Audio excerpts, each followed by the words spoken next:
नमस्कार।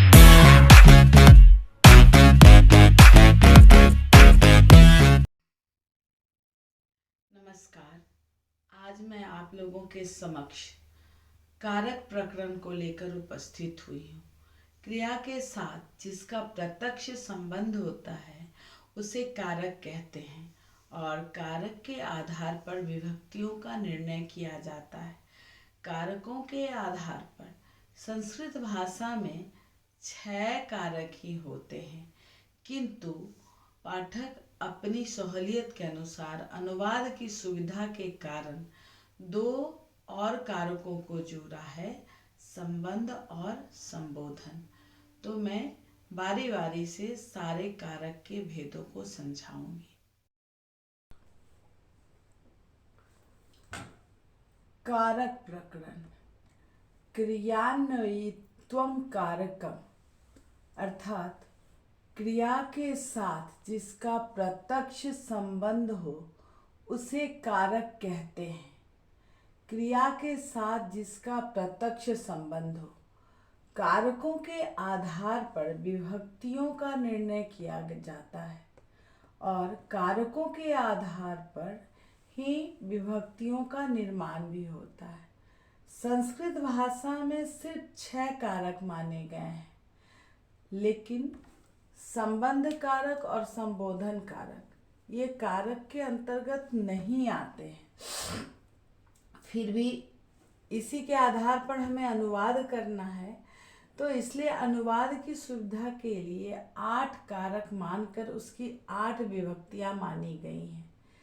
जैसे कि संस्कृत में प्रथमा, द्वितीया, तृतीया, चतुर्थी, पंचमी, षष्ठी, सप्तमी और अष्टमी।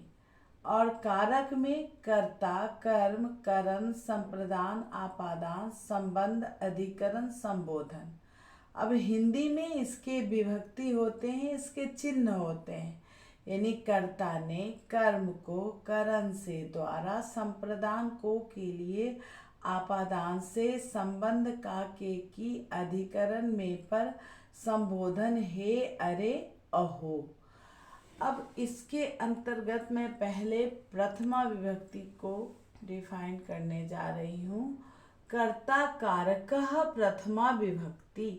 कर्ता को ही प्रथमा विभक्ति कहा जाता है। तो क्रिया संपादकः कर्ता कहने का मतलब है कि क्रिया का संपादन करने वाला कर्ता कारक होता है। यानी जैसे कोई भी कर्ता है और वो जो भी क्रिया को कर रहा है वही कर्ता कारक होता है। जैसे रामः पठति, राम पढ़ता है, यानी कि क्रिया का संपादन करने वाला कौन है? राम। इसलिए क्रिया संपादक कर्ता। पहला कर्तरी प्रथमा। कर्ता में प्रथमा विभक्ति होता है। ये नाम से ही स्पष्ट है कि कर्तरी प्रथमा यानी कर्ता में प्रथमा विभक्ति होता है। जैसे रामः गृहं गच्छति, रामः पुस्तकं पठति, यानी कि राम घर जाता है, राम किताब पढ़ता है। तो रामः है और इसीलिए इसमें प्रथमा विभक्ति लगा, क्योंकि कर्तरी प्रथमा। अगला सूत्र मैं लेती हूँ अभिधेय मात्रे प्रथमा। अभिधेय, अभिधेय का मतलब होता है नाम। अभिधेय का अर्थ है नाम। तो केवल नाम व्यक्त करना हो तो उसमें प्रथमा विभक्ति लगती है। जैसे रामः, कृष्णः, देवः, गजः इत्यादि। जितने भी नाम हमें लेना हो और उनको व्यक्त करना हो तो उसमें संस्कृत में प्रथमा विभक्ति लगती है। अगला सूत्र देखती हूँ अव्यय योगे प्रथमा। यानी ये सूत्र ही ये बता रहा है कि अव्यय शब्दों के योग में प्रथमा विभक्ति लगती है। अव्यय शब्द जैसे कि उदाहरण रामः इति राजा आसीत्। रामः इति, इति अव्यय है तो अव्यय शब्दों के योग में प्रथमा विभक्ति होती है, इसलिए रामा इति राजा आसीत। रामा यानी प्रथमा विभक्ति, जैसे रामा रामौ रामा, उसी तरह से अव्यय शब्दों के योग में प्रथमा विभक्ति हुई। अगला सूत्र है संबोधने प्रथमा। संबोधन कारक में प्रथमा विभक्ति होती है, जैसे हे कृष्ण अत्र आगच्छ, हे कृष्ण यहाँ आओ। अब हे कृष्ण का यहाँ संबोधन किया गया, इसलिए यहाँ प्रथमा विभक्ति हुई। अगला सूत्र है प्रयोजके कर्तरी प्रथमा। प्रयोजक का मतलब होता है किसी भी काम को करने वाला, तो प्रयोजक कर्ता में प्रथमा विभक्ति होती है। जैसे उदाहरण लेती हूँ कि पिता पुत्रम मेघम दर्शयति, यानी कि पिता पुत्र को मेघ दिखाता है, मेघ का दर्शन कराता है। तो इसमें प्रयोजक क्या हुआ? पिता। काम करने वाला कौन सा हुआ? पिता। इसलिए यहाँ पर प्रयोजक कर्ता में प्रथमा विभक्ति हुई और इस कारण से पिता में प्रथमा विभक्ति है। अगला सूत्र है उक्ते कर्मणि प्रथमा, यानी कि कर्मवाच्य के कर्म में प्रथमा विभक्ति होती है। अब वाच्य क्या होता है? जैसे कि किसी के द्वारा कोई चीज कहा जाए, सीधे नहीं कह के इनडायरेक्ट में कहा जाए, जैसे तेन हरि सेव्यते, यानी उसके द्वारा हरि की सेवा की जाती है। यहाँ पर तेन जो है कर्मवाच्य के कर्म में प्रथमा विभक्ति होती है, यानी तेन जो है कर्मवाच्य है, ये वाक्य ही वाच्य का है, यानी तेन हरि सेव्यते। ये सेंटेंस ही है कि तेन हरि सेव्यते, यानी कर्मवाच्य के कर्म में प्रथमा विभक्ति हुई, इसलिए यहाँ पर हरि आया। मया रामः दृश्यते, मेरे द्वारा राम को दिखाया गया। तो राम जो है सो कर्मवाच्य का कर्म है, इसलिए इसमें प्रथमा विभक्ति लगी। कर्म कारक, कर्म कारक के अंतर्गत जितने भी महत्वपूर्ण सूत्र हैं, आज मैं उसकी व्याख्या कर रही हूँ। कर्तुरीप्सितमं कर्म, कर्ता की अत्यंत इच्छा जिस काम को करने में हो उसे कर्म कारक कहते हैं। जैसे रामः पुस्तकम पठति, राम पुस्तक पढ़ता है। यहाँ पर राम की इच्छा पुस्तक को पढ़ने की है, इसलिए यहाँ कर्म कारक कहलाया। रामः पुस्तकम पठति, कर्म। इसके अंतर्गत जितने भी सूत्र आ रहे हैं वो मैं समझा रही हूँ। कर्मणि द्वितीया, कर्म में द्वितीया विभक्ति होती है। कर्मणि द्वितीया, ये सूत्र ही स्पष्ट कर रहा है कि कर्म में द्वितीया विभक्ति होती है। जैसे रामः फलम खादति स पुस्तकम पठति, राम फल खाता है, वह पुस्तक पढ़ता है। तो यहाँ पर कर्म में द्वितीया विभक्ति होती है, इसलिए रामः फलम खादति स पुस्तकम पठति। अब फलम में क्या होता है कि दोनों में द्वितीया होता है। अगर इसका रूप लेते हैं तो फलम फले फलानि, फलम फले फलानि, तो रामा फलम खादति स पुस्तकम पठति। आगे सूत्र की तरफ बढ़ रही हूँ तो अभितः परितः सर्वतः योगे द्वितीया, ये सूत्र कहता है कि अभितः परितः सर्वतः और उभयतः, अगर इन शब्दों के योग में द्वितीया विभक्ति होती है। अभिता का मतलब होता है दोनों ओर, परिता का मतलब होता है चारों ओर, सर्वता का मतलब होता है सब ओर। अगर ये शब्द आते हैं तो इन शब्दों के योग में द्वितीया विभक्ति होती है। इसको मैं उदाहरण के साथ समझा रही हूँ। जैसे कि विद्यालयम अभितः वृक्षाः सन्ति, यानी विद्यालय के दोनों ओर वृक्ष हैं। यहाँ पर अभितः शब्द आया, इसलिए विद्यालयम में द्वितीया विभक्ति लगी। तो विद्यालयम अभितः वृक्षाः सन्ति। आगे देखती हूँ, ग्रामम परितः पर्वताः सन्ति। परितः का मतलब होता है चारों ओर, गांव के चारों ओर पर्वत हैं। यहाँ पर परितः के योग में द्वितीया विभक्ति होगी, इसलिए यहाँ पर ग्रामम हुआ। ग्रामम परितः पर्वताः सन्ति। गांव के चारों ओर पर्वत हैं। आगे देखती हूँ, ग्रामम सर्वतः वृक्षाः सन्ति। सर्वतः, इन शब्दों के योग में द्वितीया विभक्ति होनी है, इसलिए ग्रामम सर्वतः वृक्षाः सन्ति, यानी गांव के सब ओर वृक्ष हैं। आगे देखिए, गृहम उभयतः पर्वताः सन्ति। अब उभयतः का मतलब होता है दोनों ओर, घर के दोनों ओर पर्वत हैं। अब उभयतः में द्वितीया विभक्ति होगी, इसलिए यहाँ पर गृहम हुआ। तो अभितः परितः सर्वतः योगे द्वितीया, ये शब्द जहाँ भी आते हैं इनके योग में द्वितीया विभक्ति होती है। ये सूत्र बहुत ज़्यादा महत्वपूर्ण है। अगला सूत्र की तरफ बढ़ रही हूँ मैं। तो प्रत्यनुधिक निक्षा अंतरा अंतरेण यावत भी। इस सूत्र को अगर मैं विच्छेद करती हूँ तो यहाँ पर बिल्कुल हो जाएगा प्रति अनुधिक निक्षा अंतरा अंतरेण। इन शब्दों के और यावत, इन शब्दों के योग में द्वितीया विभक्ति होती है, यानी प्रति अनुधिक निक्षा अंतरा और अंतरेण यावत, इन शब्दों के योग में द्वितीया विभक्ति होती है।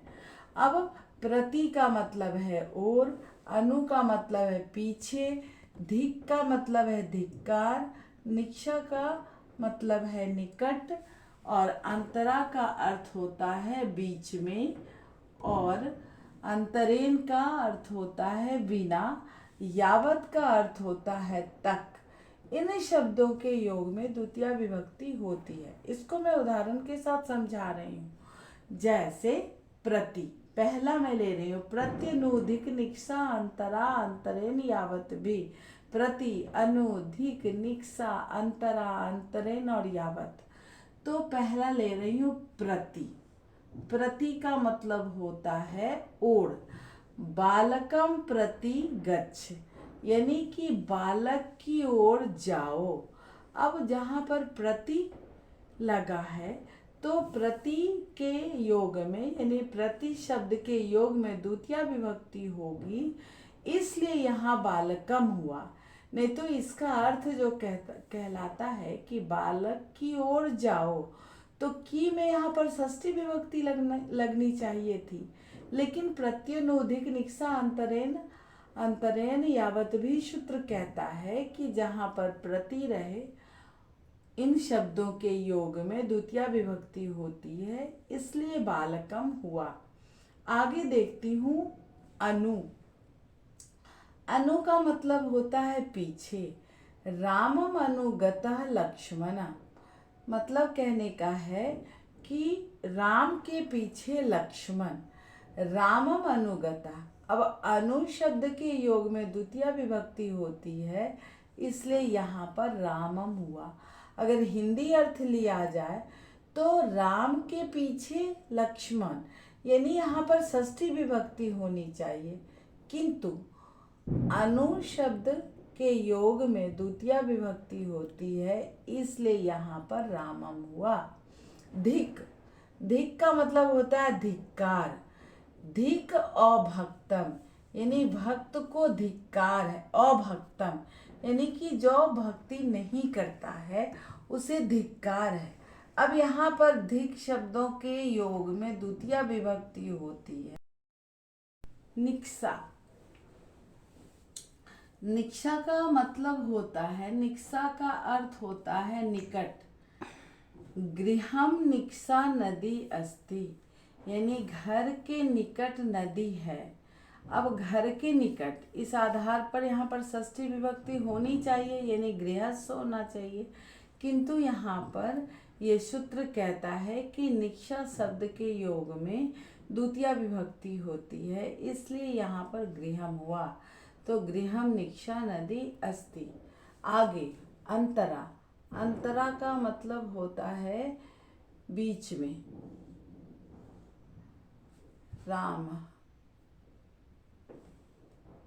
रामः लक्ष्मणं न अंतरा सीता अस्ति। राम और लक्ष्मण के बीच में सीता है। तो अंतरा में द्वितीय विभक्ति होनी है, इसलिए रामम और लक्ष्मणम हुआ। दोनों अंतरा शब्द के योग में द्वितीय विभक्ति होनी है, इसलिए लक्ष्मणम द्वितीय विभक्ति हुई। आगे आते हैं अंतरेन। अंतरेन का मतलब होता है, अंतरेन का अर्थ होता है बिना। अब कृष्णम अंतरेन राधा खिन्ना। कृष्ण के बिना राधा खिन्न है। अब अंतरेन के योग में द्वितीय विभक्ति हुई, इसलिए कृष्णम हुआ। आगे देखती हूँ यावत।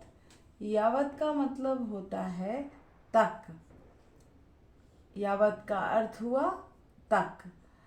नगरम यावत वृक्षाः सन्ति, यानी नगर तक वृक्ष हैं। अब यावत शब्द के योग में द्वितीय विभक्ति होती है, इसलिए यहाँ पर नगरम हुआ। तो मैंने सारे शब्दों को स्पष्ट किया है कि प्रति, अनु, धिक, निक्सा, अंतरा, अंतरेन, यावत भी इन शब्दों के योग में द्वितीय विभक्ति होती है, इसलिए इसका प्रयोग हमेशा द्वितीय विभक्ति के रूप में उदाहरण के द्वारा मैंने समझाया। आगे सूत्र पे आइए तो अधि सिंह अस्था साम कर्मा, ये सूत्र कहलाता है अधि सिंह अस्था साम कर्मा। कहने का मतलब है, इस सूत्र को देखते हैं कि यदि अधि उपसर्ग रहने पर सी आस्था और आस धातु के योग में द्वितीय विभक्ति होती है। अधि उपसर्ग रहने पर, यदि अधि उपसर्ग हो तो सी, आस्था और आस धातु के योग में द्वितीय विभक्ति होती है। जैसे कि रामः सय्याम अधि सेते। अब अधि उपसर्ग है और सी धातु है, इसलिए इसके योग में द्वितीय विभक्ति हुई सय्याम, यानी राम बिस्तर पर सोता है। अब यहाँ पर अधि उपसर्ग है और सी है, सी धातु है, इसलिए सय्याम हुआ, यानी राम बिस्तर पर सोते हैं। सीता गृहम अधितिष्ठति। अब क्या मैंने बताया कि यदि अधि उपसर्ग हो और अधि उपसर्ग रहने पर आस्था धातु तिष्ठति, यानी आस्था धातु का रूप बनता है तिष्ठति, तिष्ठ, यानी कि जब सीता घर में निवास करती है। यहाँ पर अधि उपसर्ग है और आस्था धातु है, इसलिए गृहम हुआ। जबकि अगर साधारण नियम लिया जाता तो यहाँ पर सप्तमी विभक्ति होती, लेकिन अधि उपसर्ग के बाद आस्था धातु है, इसलिए यहाँ पर द्वितीय विभक्ति हुई, गृहम हुआ। अगला सूत्र की तरफ मैं बढ़ रही हूँ। उपान वध्यांग वशः। उपान वध्यांग वशः, ये सूत्र कहता है कि उप, अनु, अधि और आ उपसर्ग के बाद यदि वश धातु रहे तो सप्तमी के स्थान पर द्वितीय विभक्ति हो जाती है।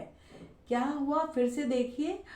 उप, अनु, अधि और आ उपसर्ग के बाद यदि वश धातु आए तो सप्तमी विभक्ति के स्थान पर द्वितीया विभक्ति हो जाती है।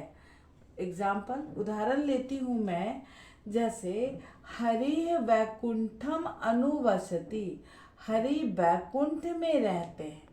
अब यहाँ पर अनु और वस, यानी अनु उपसर्ग के बाद यदि वस धातु रहे तो यहाँ पर सप्तमी के स्थान पर द्वितीया विभक्ति हुई। अगर सामान्य नियम लिया जाए तो हरि वैकुंठ में निवास करते हैं, यानी यहाँ सप्तमी विभक्ति लग रही है अर्थ के आधार पर, लेकिन उपाध्यांग वशः सूत्र कहता है कि यदि अनु उपसर्ग के बाद वश धातु आए तो यहाँ पर द्वितीया विभक्ति होती है, सप्तमी विभक्ति के स्थान पर द्वितीया विभक्ति होती है।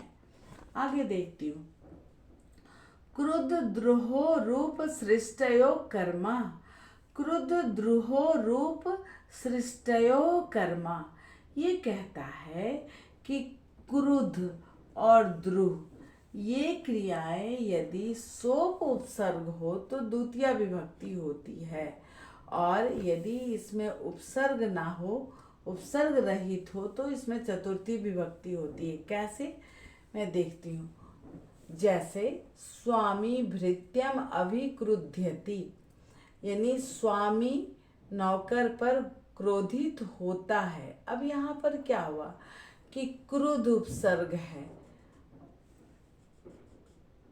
क्रुद्ध उपसर्ग है, इसलिए यहाँ पर द्वितीया विभक्ति हुई, यानी भृत्यम में द्वितीया विभक्ति हुआ, क्योंकि यहाँ पर क्रुद्ध या द्रुह सोप उपसर्ग हो, यानी उपसर्ग के साथ, यानी अभी क्या हुआ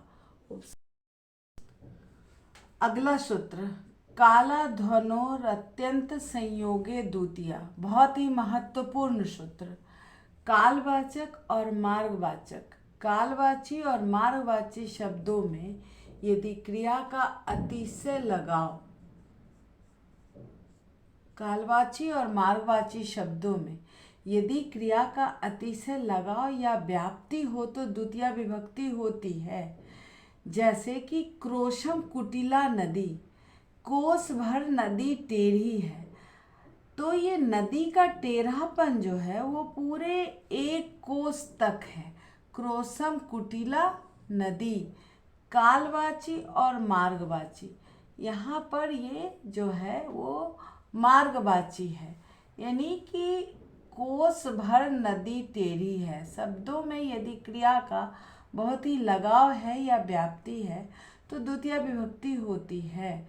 तो क्रोशम कुटिला नदी अर्थात एक कोस तक नदी टेढ़ी है, यानी नदी का जो टेढ़ापन है वो पूरे एक कोस तक है, तो ये क्या हुआ, मार्गवाचक हुआ, और इस मार्गवाचक में क्रिया का अतिशय लगाव है, इसलिए यहाँ पर द्वितीया विभक्ति हुई। अगला उदाहरण मैं लेती हूँ, मासम व्याकरणम और पठत, यानी कि उसने पूरे एक मास तक व्याकरण बिना किसी व्यवधान के पढ़ा। यहाँ पर भी मार्गवाचक शब्दों में, मार्गवाची शब्दों में यदि क्रिया का अतिशय लगाव हो तो यहाँ पर मासम, यानी कि ये कालवाचक है, एक माह तक उसने व्याकरण को पढ़ा बिना किसी व्यवधान के, इसलिए यहाँ पर मासम में द्वितीया विभक्ति लगी।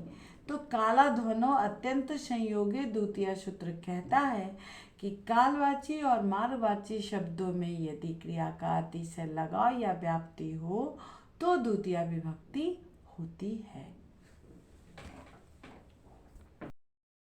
तृतीया विभक्ति यानी कि करण कारक, करण कारक को मैं बताने जा रही हूँ, उसके अंतर्गत जितने भी सूत्र महत्वपूर्ण हैं वो मैं समझाने जा रही हूँ। करण कारक, साधकतम करणम, क्रिया संपादन में अत्यंत सहायक होने वाला करण कारक होता है, इसी को करण कारक कहते हैं। साधकतम करणम यानी क्रिया संपादन में जो अत्यंत सहायक होता है। इसका पहला सूत्र मैं लेती हूँ, करने तृतीया। करण कारक में ये नाम से ही, इस सूत्र के नाम से ही स्पष्ट है कि करण कारक में तृतीया विभक्ति होती है। जैसे रामः बाणेन रावणम हतवान, राम के बाण से रावण मारा गया। अब यहाँ पर करण कारक में तृतीया विभक्ति हुई, यानी कि वानेन, वानेन इसमें है कि वान से राम को मारा गया। ये सरल तरीके से भी रामः वानेन रावणम हतवान, यानी राम के वान से रावण को मारा गया, इसलिए यहाँ पर वानेन में तृतीया विभक्ति हुई। अगला सूत्र देखती हूँ, अनुक्ते कर्तरी तृतीया। ये कहलाता है कि अनुक्ते कर्तरी यानी कर्मवाच्य और भाववाच्य में तृतीया विभक्ति होती है। आप लोगों को वाच्य पता होगा, और संस्कृत में जो 3 वाच्य होते हैं, कर्तरी वाच्य, कर्मवाच्य और भाववाच्य, तो कर्मवाच्य और भाववाच्य में कर्ता में तृतीया विभक्ति होती है। वाच्य का मतलब होता है कि जो कि इनडायरेक्ट तरीके से बात को रखी जाए। जैसे कि मेरे द्वारा पढ़ा गया, मया पठ्यते, मेरे द्वारा हंसा गया, मया हस्यते, और रामेण रावणः हतः, यानी राम के द्वारा रावण मारा गया। ऐसे भी कहा जा सकता था कि राम ने रावण को मारा, लेकिन यहाँ पर जब वाच्य की बातें आती हैं तो वहाँ पर तृतीया विभक्ति का प्रयोग हुआ, यानी रामेण रावणः हतः। कर्मवाच्य और भाववाच्य के कर्ता में यहाँ पर कर्ता जो है वो रामेण है, इसलिए इसमें तृतीया विभक्ति हुई।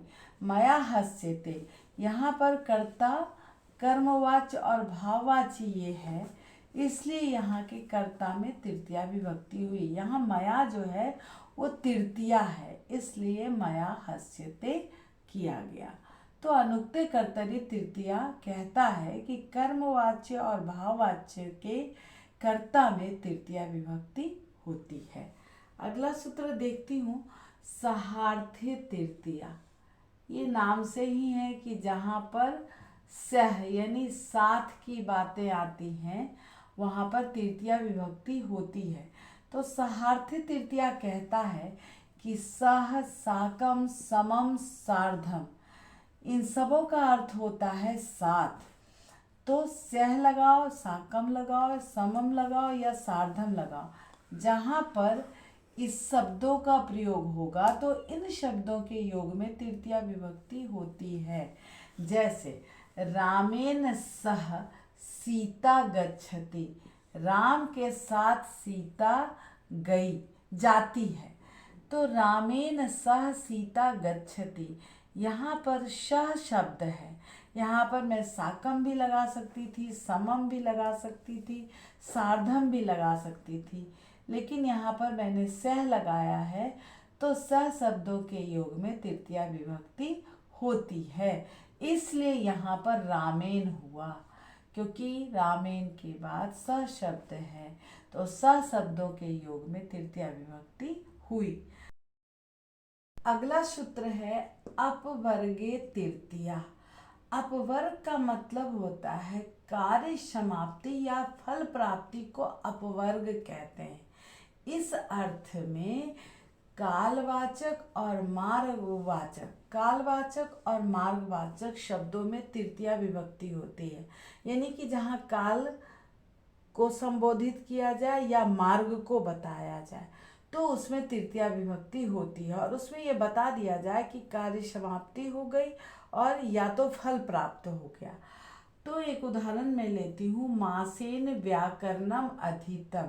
इसका मतलब है कि 1 मास तक उसने व्याकरण पढ़ लिया। मासेन व्याकरणम अधीतम, यानी 1 मास तक में उसने व्याकरण पढ़ लिया।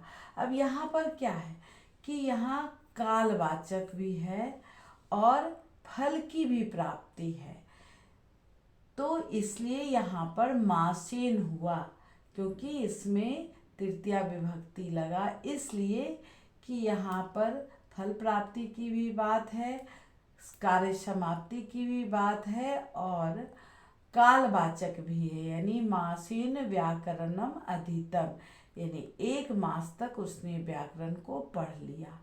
अगला उदाहरण लेती हूँ कि सह क्रोसेन कथाम कथयत। इसका मतलब है सह क्रोसेन, यानी 1 कोस तक जाते जाते उसने कथा को समाप्त कर लिया, यानी कथा कह लिया। अब यहाँ पर क्या है कि क्रोसेन यानी मार्गवाचक और फल की प्राप्ति, कार्य की समाप्ति की बात इस उदाहरण में आ रहा है कि सह क्रोसेन कथाम और कथयत, यानी वह 1 कोस तक जाते जाते कथा को कह लिया, यानी कार्य समाप्ति हो गई। और यहाँ पर जो है वो मार्गवाचक शब्द वाक्य शब्द भी है कि यानी 1 मास तक उसने कथा को 1 कोस भर जाते जाते उसने कथा को कह लिया। तो अपवर्गे तृतीया ये कहलाता है कि कार्य समाप्ति या फल प्राप्ति हो और इस अर्थ में कालवाचक और मार्गवाचक शब्दों में। तो यहाँ पर कालवाचक है मासेन और मार्गवाचक शब्द है क्रोसेन, इसलिए इसमें तृतीया विभक्ति हुई। ये बहुत ही महत्वपूर्ण सूत्र है। इसके बाद जो सूत्र मैं बताने जा रही हूँ ये भी बहुत अत्यधिक इम्पॉर्टेंट है। ये नांग विकार कहते हैं, ये नांग विकार है, यानी जिन अंगवाचक शब्दों में शारीरिक विकार की सूचना मिलती है उसमें तृतीया विभक्ति होती है। अंगवाचक यानी हमारे शरीर के जितने भी अंग हैं उसमें शारीरिक दोष की बात अगर आती है तो उसमें तृतीया विभक्ति लगेगी। जैसे कि अक्षना काना, पादेन खंजा, करनेन वधिरा, पृष्ठेन कुब्जा, नेत्राभ्याम अंधा। मतलब जहाँ पर जिस अंग की बातें यहाँ पर हो रही है, जिस अंगवाचक शब्दों में शारीरिक विकार की सूचना मिल रही है उसमें तृतीया विभक्ति हुई। जैसे अक्षना काना यानी आँख से वह अंधा है, आँख से काना है, इसलिए यहाँ पर अक्षना हुआ, तृतीया विभक्ति हुई क्योंकि इसमें शारीरिक विकार की सूचना मिली, यानी 1 आँख उससे वह काना है।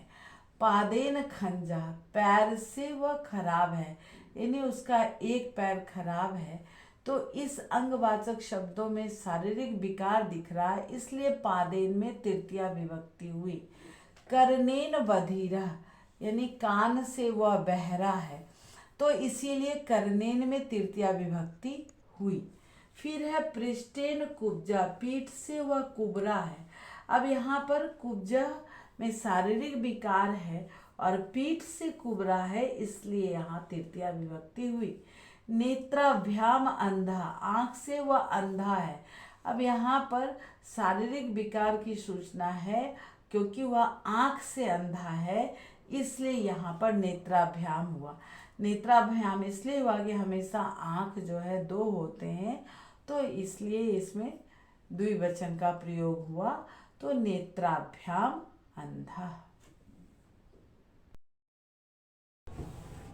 उन्वारन प्रयोजनार्थेषु तृतीया।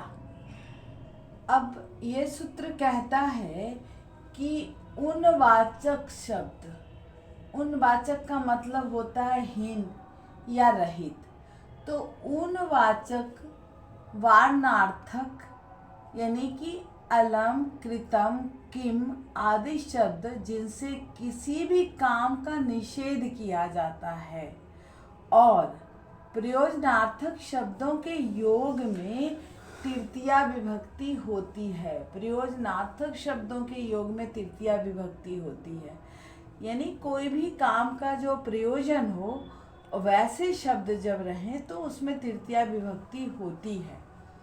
उनवाचक, उनवारन प्रयोजनार्थेषु तृतीया। उनवाचक, उनवाचक का मतलब होता है हीन या रहित, और वारणार्थक, उनवारन, वारणार्थक शब्द जो होते हैं वो होता है अलम, कृतम, किम। इनमें से इन शब्द का मतलब होता है कि जिनसे किसी भी काम का निषेध हो। अलम यानी अलम, कृतम और किम, ये शब्द जो हैं जिनसे किसी भी काम का निषेध हो। और प्रयोजनार्थेषु उन वारन प्रयोजनार्थेषु, प्रयोजनार्थेषु शब्दों के अर्थ में, शब्दों के योग में तृतीया विभक्ति होती है। जैसे धनेन हीनः, धन से हीन, विवादेन अलम, विवाद के बिना, कलहेन किम, कलह का क्या मतलब है, कलह से क्या, तत्र गमनेन किम प्रयोजनम, मतलब कहने का कि वहां जाने का क्या प्रयोजन है। अब इन सारे उदाहरणों में से सारे अर्थ स्पष्ट हैं। जैसे उनवाचक धनेन हीनः और वारणार्थक यानी विवादेन अलम, कलहेन किम, ये अलम, कृतम, किम, इन शब्दों के योग में यदि किसी काम का निषेध किया गया तो विवाद के बिना कलह का क्या मतलब है। यानी ये जो है इसमें इस काम का निषेध करना ये वाक्य कहलाता है। इसलिए यहाँ पर तृतीया विभक्ति हुई। कलहेन में तृतीया है, विवादेन में तृतीया है, क्योंकि यहाँ पर अलम और किम शब्द का प्रयोग हुआ है। यहाँ पर हिन शब्द का प्रयोग हुआ है, इसलिए धनेन में तृतीया विभक्ति हुई। अगला है कि तत्र गमनेन किम प्रयोजनम, वहाँ जाने का क्या प्रयोजन है। यानी प्रयोजनार्थक शब्दों के योग में भी तृतीया विभक्ति होती है। तो यहाँ पर प्रयोजन है कि वहाँ जाने का क्या प्रयोजन है, वहाँ जाने का क्या औचित्य है, इसलिए प्रयोजनार्थक शब्दों में तृतीया विभक्ति का प्रयोग होता है। अगला सूत्र मैं लेती हूँ, पृथक विना नाना विस तृतीया अंतरस्याम। इनको जब विच्छेद करूंगी तो सारे सूत्र का अर्थ अलग अलग हो जाएगा। पृथक विना यानी पृथक, विना, नाना, इन शब्दों के योग में तृतीया विभक्ति होती है। इन शब्दों के योग में विकल्प से तृतीया विभक्ति होती है।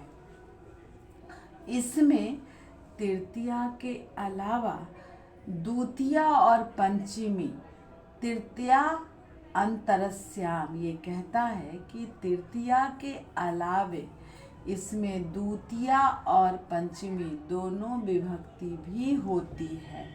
अब कैसे, मैं दिखा रही हूँ। रामम रामेन रामात वा विना अयोध्या शून्या। अब ये सूत्र कह रहा है कि पृथक विना नाना अविस तृतीया अंतरस्याम। इसमें पृथक, विना, नाना शब्दों के योग में विकल्प से तृतीया विभक्ति हुई और तृतीया के अलावे द्वितीया और पंचमी भी हुई। तो रामम द्वितीया है, रामेन तृतीया है और रामात पंचमी है। रामम रामेन रामात वा विना अयोध्या शून्या, यानी राम के बिना अयोध्या सूना है, अयोध्या सूनी है। तो यहाँ पर द्वितीया भी लगाया जा सकता है, तृतीया भी लगाया जा सकता है और पंचमी भी लगाया जा सकता है, क्योंकि पृथक विना नाना अविस तृतीया अंतरस्याम सूत्र कहता है कि पृथक, बिना और नाना शब्दों के योग में तृतीया विभक्ति होती है और तृतीया के अलावे उसमें द्वितीया या पंचमी दोनों लगा सकते हैं। अगला सूत्र देखिए, तुल्यार्थे तृतीया। तुल्यार्थे तृतीया कहता है तो तुल्यार्थे तृतीया, ये सूत्र कहता है कि जिन शब्दों के योग में तुल्यता या समता व्यक्त की जाए, यानी तुलना और समानता दोनों व्यक्त किया जा सकता है। तुल्यार्थे तृतीया सूत्र कहता है कि जिन शब्दों के योग में तुलना और समता व्यक्त की जा सकती है उसमें तृतीया विभक्ति होती है और इसमें षष्ठी विभक्ति भी होती है। सूत्र कहता है कि तुल्यार्थे तृतीया, यानी तुलना और क्षमता जब व्यक्त किया जाए इन शब्दों के योग में तृतीया विभक्ति होती है, लेकिन इसमें षष्ठी विभक्ति का भी प्रयोग होता है। जैसे कि धनेन तुल्य और धनस्य तुल्य, यहाँ पर धनेन में तृतीया विभक्ति लगी और धनस्य में षष्ठी विभक्ति लगी, तो इसमें षष्ठी और तृतीया दोनों किया जा सकता है। हेतो तृतीया पंचमी च, यह सूत्र कहता है हेतो तृतीया पंचमी च, हेतु अर्थात कारण के अर्थ में तृतीया और पंचमी दोनों विभक्तियां होती हैं। हेतो, हेतो तृतीया पंचमी च, हेतु का मतलब है कारण, तो कारण के अर्थ में तृतीया और पंचमी दोनों विभक्तियां होती हैं। जैसे उदाहरण लें, हर्षेन हर्षात व हर्षति, हर्ष से हंसता है, खुशी से हंसता है। अब इसमें अगर हर्षेन में करती हूँ तो ये तृतीया विभक्ति है, और हर्षात करती हूँ तो पंचमी विभक्ति होती है। और हेतो तृतीया पंचमी चौ सूत्र कहता है कि हर्षेन हर्षात व हंसते, यानी कारण के अर्थ में तृतीया और पंचमी विभक्ति होती है। हंसना किस कारण से है? खुशी के कारण, इसलिए इसमें तृतीया और पंचमी दोनों विभक्ति लगाई जा सकती है, क्योंकि ये सूत्र कह रहा है हेतो तृतीया पंचमी च। इत्थम भूत लक्षणे, अगला सूत्र लेती हूँ, ये बहुत ही महत्वपूर्ण सूत्र है। इत्थम भूत लक्षणे व उपलक्षणे तृतीया, यहाँ पर कहते हैं कि उपलक्ष्य, उपलक्षणे, उपलक्षणे का मतलब होता है चिन्ह, यानी जिससे किसी की पहचान होती हो उसको उपलक्षणे कहते हैं। तो किसी की पहचान के अर्थ में जो शब्द प्रयोग होते हैं उसमें तृतीया विभक्ति लगती है। किसी की पहचान, उसके अर्थ में जो शब्द प्रयुक्त हुए, यानी कि जैसे जटाभी तापसा, जटाओं से वह तपस्वी लगता है। अगर जटा से युक्त कोई व्यक्ति है तो ये उसकी पहचान है कि वो तपस्वी है। वस्त्रेण सज्जना, वह वस्त्र से सज्जन प्रतीत होता है। पुस्तकेन छात्रा प्रतीयते, पुस्तक से वह छात्र प्रतीत होता है। हलेन कृषका प्रतीयते, हल से वह किसान प्रतीत होता है। तो यहाँ पर किसी की पहचान के अर्थ में जो शब्द प्रयुक्त हुए उसमें तृतीया विभक्ति लगी। जैसे कि जटाभी, ये तृतीया हो गया। वस्त्रेन, वस्त्रेन सज्जना, यानी वस्त्र से वह सज्जन है इसलिए तृतीया लगा। पुस्तकेन छात्रा प्रतीयते, तो इसलिए पुस्तकेन में तृतीया विभक्ति लगी, क्योंकि पुस्तक से वह छात्र प्रतीत हो रहा है। हल से वह कृषक प्रतीत हो रहा है, इसलिए हलेन में तृतीया विभक्ति लगी, अर्थात हलेन कृषका प्रतीयते। तो इत्थम भूत लक्षणे या उपलक्षणे तृतीया, या तो इस सूत्र को हम लोग इत्थम भूत लक्षणे भी कह सकते हैं या उपलक्षणे तृतीया भी कह सकते हैं, यानी किसी की पहचान के अर्थ में जो भी शब्द प्रयुक्त हुए उसमें तृतीया विभक्ति लगी। संप्रदान कारक, चतुर्थी विभक्ति, संप्रदाने चतुर्थी, संप्रदान कारक में चतुर्थी विभक्ति होती है।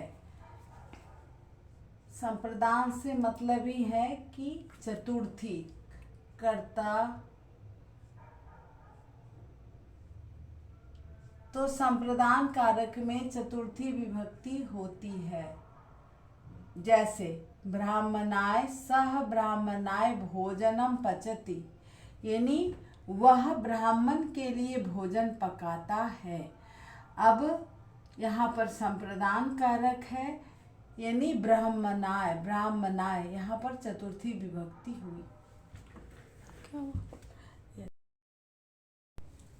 अगला सूत्र है उपपद विभक्ते कारक विभक्तिर बलियसी।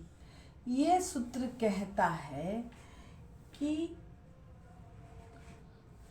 नमः आदि शब्दों के साथ बंद कर रहा है। हेरिप्सितः स्प्री, स्प्री का मतलब होता है इच्छा।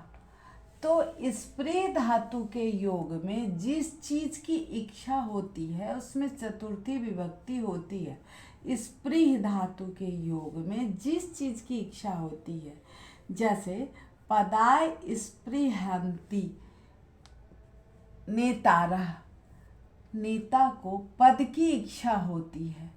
तो नेता को पद की इच्छा हो रही है, तो जिस चीज की इच्छा होती है, यानी यहाँ पर पद की इच्छा होती है, इसलिए पदाय में चतुर्थी विभक्ति हुई। तो यहाँ पर स्प्री धातु के योग में जिस चीज की इच्छा होती है, स्प्री धातु है यहाँ, और नेता को पद की इच्छा हो रही है, इसलिए पदाय हुआ, यानी चतुर्थी विभक्ति हुई। अगला उदाहरण लेती हूँ, ज्ञानाय स्पृहन्ति ज्ञानी, यानी कि ज्ञानी को ज्ञान की इच्छा होती है। तो ज्ञान की इच्छा हो रही है, इसलिए ज्ञानाय में चतुर्थी विभक्ति लगी। ज्ञानाय स्पृहन्ति ज्ञानी, स्पृहयन्ति ज्ञानी, यानी ज्ञानी को ज्ञान की इच्छा है और स्पृह धातु है, इसलिए ज्ञानाय हुआ।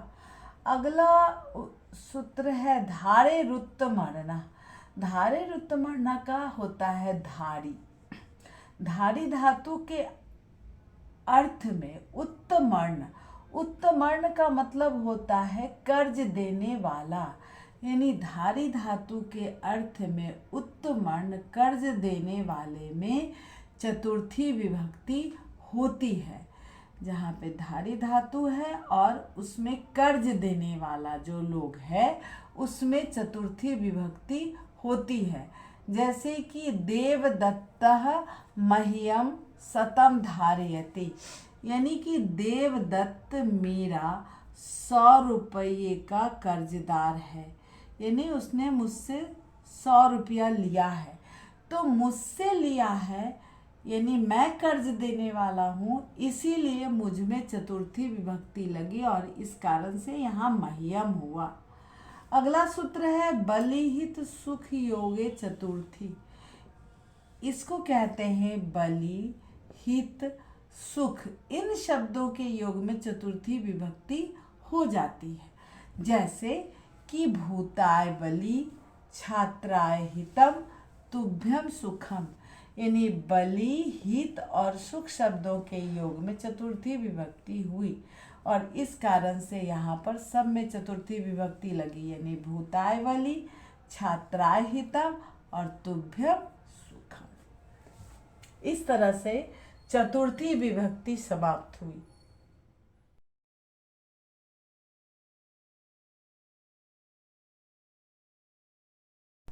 जुगुप्सा विराम प्रमादा अर्थानाम, ये सूत्र कहता है, जुगुप्सा का मतलब होता है घृणा। ये सूत्र कहता है कि जिसमें जुगुप्सा हो यानी जिससे घृणा हो, या विराम हो या प्रमाद हो, प्रमाद का मतलब होता है भूल, तो उसमें पंचमी विभक्ति होती है। जुगुप्सा विराम प्रमादा अर्थानाम, ये सूत्र कहता है यानी घृणा विराम प्रमाद भूल, इसके अर्थ में पंचमी विभक्ति होती है। जैसे पापात जुगुप्सते अध्ययनात विरमति, ये जहाँ पर भी पंचमी विभक्ति का प्रयोग हुआ क्योंकि जुगुप्सा आया, विराम अर्थ आया, इसलिए इन धातु के योग में पंचमी विभक्ति हुई। अगला सूत्र है आख्यातोपयोगे पंचमी। आख्यातोपयोगे पंचमी सूत्र कहता है कि जिससे नियम पूर्वक विद्या सीखी जाती है उसमें पंचमी विभक्ति होती है, बिल्कुल नियम से, ये नहीं कि आज थोड़ा सीखे फिर कल छोड़ दिए। आख्यातोपयोगे पंचमी सूत्र कहता है कि जिससे नियम पूर्वक विद्या सीखी जाती है उसमें पंचमी विभक्ति का प्रयोग होता है। जैसे अध्यापकात् शास्त्रम अधीते, अध्यापक से नियम पूर्वक शास्त्र का अध्ययन किया गया। गुरो वेदम अधीते, गुरु से वेद का अध्ययन किया गया। अब जहाँ पर कि अधीते, ये चीज़ें ये साबित कर रहा है कि बिल्कुल नियम से ये सारे काम हुए, इसलिए अध्यापकात में पंचमी विभक्ति लगी और गुरो में पंचमी विभक्ति लगी। तो आख्यातो प्रयोगे सूत्र कहता है कि जिससे नियम पूर्वक विद्या सीखी जाती है उसमें पंचमी विभक्ति का प्रयोग होता है।